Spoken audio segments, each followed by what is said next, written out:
Sir ఇదే నిన్న మనం పవన్ కళ్యాణ్ గారు చూసుకున్నట్లయితే తిరుమల తిరుపతి దేవస్థానానికి మెట్ల దారి మీదే వెళ్ళారు.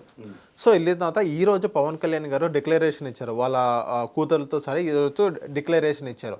సో ఓవరాల్గా మనం చూసుకున్నట్లయితే ఇదే డిక్లరేషన్ జగన్మోహన్ రెడ్డి గారు ఎందుకు ఇవ్వట్లేదు అని అంటే వాళ్ళ అనుకూల మీడియాలో వేస్తున్నారు. ఇది ఎలా చూడొచ్చు అంటే ఇప్పుడు ఇంతకన్నా ముందు వాళ్ళు భార్య సమేతంగా వెళ్ళినప్పుడు ఆయన డిక్లరేషన్ ఇచ్చారా?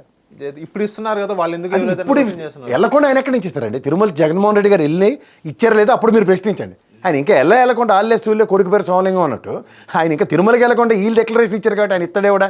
ఇవి కాదు కదా. అనితం వెళ్ళింది, ఆవిడ ఇచ్చిందా? లేదు. మొన్నే కదా అనితం వెళ్ళింది, ఆవిడ హోమ్ మినిస్టర్ గారి కెపాసిటీతో వెళ్ళింది. ఆవిడ వెళ్ళినప్పుడు ఆవిడ ఇచ్చిందా?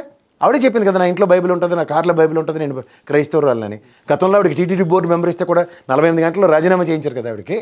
మరి ఆవిడ అదే ఇప్పుడు వర్తించాలి కదా. లేకపోతే ఆవిడ ఏమైనా హిందూ కింద కన్వర్ట్ అయిందా? మనకి మత స్వేచ్ఛ ఉంది రాజ్యాంగం ప్రకారం, అదేనే చెప్పాలి కదా. అవును. సో ఇప్పుడు మీకు ఒక విషయం నేను చెప్తా సార్. ఈ రోజు ఆచరించాం కాబట్టి, అంటే చూడు పిల్లి వాళ్ళ కళ్ళు మూసుకుని పాలు తాగింది కాబట్టి నన్ను ఎవడు చూడట్లేదు అనుకోవడం చాలా తప్పు అంటాను. మీరు ఇదే మాట చెప్తున్నాను. అమ్మవారికి వేసుకుని దీక్ష వస్త్రాలని స్వామివారికి వేసుకుని వెళ్ళారు. నిన్న స్వామివారికి వేసుకునే దీక్ష వస్త్రాలని అమ్మవారి గుడికి అడగడానికి వాడారు. సో ఇక్కడ అన్ని దగ్గర మీరే కాంట్రడిక్షన్ ఉంటుంది. ఎందుకంటే సనాతన ధర్మం అన్నది దాని మీద మీరు ఎక్కువ ఎంఫసైజ్ చేసి మాట్లాడుతున్నప్పుడు you need to take each and every point as a meticulous points. ఆ మెటిక్యులస్ పాయింట్స్లో అడ్రస్ చేయబడినవి. ఎందుకంటే సతీ సాగమనాలు, బహుభార్యత్వాలు ఇలాంటివన్నీ సనాతన ధర్మంలో ఉన్నాయా లేదా అన్నది ప్రక్షాళించుకున్న తర్వాత, మీకు తెలుసుకున్న తర్వాత అవన్నీ ప్రక్షాళించబడ్డాయి. అవి ఉంటే సనాతన ధర్మం పాటించినట్లు లెక్క అన్నది. ఆ తర్వాత జరిగిన పరిణామాల్లో వీరేశలింగం పంతులు గారు కానీ మహానుభావులు చేసిన పోరాటాల్లో సతీసాగమనాలు వాటిన్నింటిని నిర్మూలించిన తర్వాత ఈ సనాతన ధర్మం ఏ విధంగా అన్న దగ్గర మీకు ఒక దగ్గర కన్సాలిడేటెడ్ ఇన్ఫర్మేషన్తో మీరు ముందుకెళ్తే దాని మీద ఎవడైనా మాట్లాడచ్చు.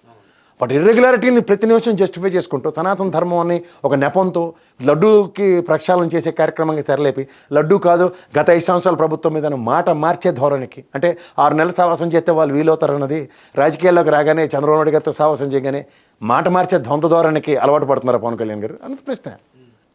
సో ఇప్పుడు ఏదైతే లాస్ట్ టైం కూడా జగన్మోహన్ రెడ్డి గారు వాళ్ళ భార్యతో కలిసి ఒకసారి కూడా వెళ్ళని పరిస్థితి, అండ్ ఇప్పుడు ఏదైతే నా మతం మానవత్వం అని అనే వ్యక్తి ఇప్పటిదాకా ఎందుకు డిక్లరేషన్ అంటూ ఇవ్వలేదని వాళ్ళందరూ ఇప్పుడు అనుకూల మీడియాలో ఇప్పుడు కొన్ని వీడియోస్ వస్తున్నాయి. నేను చెప్తుంది అదే sir, you are not getting my point.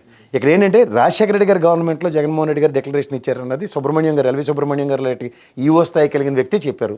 No contradiction. తదనంతరంలో ఒక ముఖ్యమంత్రి గారు రాజ్యాంగబద్ధ పదం మీద ప్రమాణం చేసినప్పుడు ఇవాళ ప్రజాప్రతినిధులు ఇది వర్తిస్తుందో వర్తించదో వాళ్ళే తేల్చుకోమనండి. ఎందుకంటే రాజ్యాంగానికి బద్దులై ప్రతి మత స్వేచ్ఛని గౌరవిస్తూ రాజకీయ రాగతీతంగా అని ప్రమాణం చేస్తారు. సో దీని అర్థం ఏంటంటే భారతదేశంలో ఉన్న ప్రతి మతాన్ని గౌరవించవలసిన, సనాతన ధర్మానికి కట్టుబెట్టిన ఈ పద్ధతుల, లేదంటే రాజ్యాంగం ఇచ్చిన మనకిచ్చిన స్వేచ్ఛ, నేను పరమతాన్ని గౌరవించాలి, పరమత స్వేచ్ఛని నేను భంగం కలిగించకుండా చూడాలి, నాకు నచ్చితే వేరే మతం తీసుకునే హక్కు కూడా నాకు రాజ్యాంగం కల్పించింది. ఇవన్నీ కాంట్రడిక్షన్లో ఆయన వెళ్ళి కాశీ వెళ్ళి మురిగాడు, రుద్రాక్షలు వేసుకున్నాడు.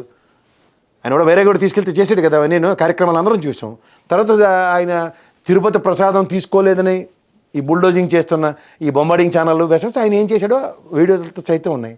దేవుడు అంటే నమ్మకం లేని పవన్ కళ్యాణ్ గారు ఎంటైర్ కాందాన్ వాళ్ళ నాన్నగారైతే సిగరెట్ అంటించుకుంటారని చెప్పింది వాళ్ళే. అన్నదమ్ములు ముగ్గురు దేవుడిని నమ్మమని చెప్పిన స్టేట్మెంట్స్ వాళ్ళవే. సో ఇప్పుడు వాళ్ళు డిక్లరేషన్ ఇచ్చుకోవాల్సిన అవస్థ వాళ్ళకు ఉంది. ఎందుకంటే నేను ఏదైనా పైన దేవుడు ఉన్నాడు కింద ప్రజలు ఉన్నాడు అని మాట్లాడే జగన్మోహన్ రెడ్డి వెసెస్ వీళ్ళు కంపేర్ చేసుకోమనండి. ఇప్పుడు దేవుడికి ఒక రూపం ఉందా లేదా, ఏ దేవుడిని నువ్వు కొలుస్తావు నాకేమైనా ఇది ఉందా? నేను అయ్యప్ప మాల వేసుకుని వెళ్ళినప్పుడు కింద వావర్ స్వామికి నమాజ్ చదువుకుని వెళ్ళా, ఏముంది, నాకు తప్పే ఉంది. సో అట్లా పరమతాన్ని గౌరవించే హక్కు మనకి రాజ్యాంగం కల్పించినప్పుడు ఆ మానవ హక్కులకి భంగం కలిగించే కార్యక్రమాలు తెరలేపుతున్నారని ఎందుకు కాంట్రడిక్షన్ అనుకోకూడదు మీరు? హిట్ టీవీ యాప్ ని డౌన్లోడ్ చేసుకోండి. ఇందులో short news, live news, entertainment movies అన్ని అవైలబుల్ గా ఉన్నాయి. Please download hit TV app. Hit TV యాప్ని ఫ్రీగా డౌన్లోడ్ చేసుకోండి.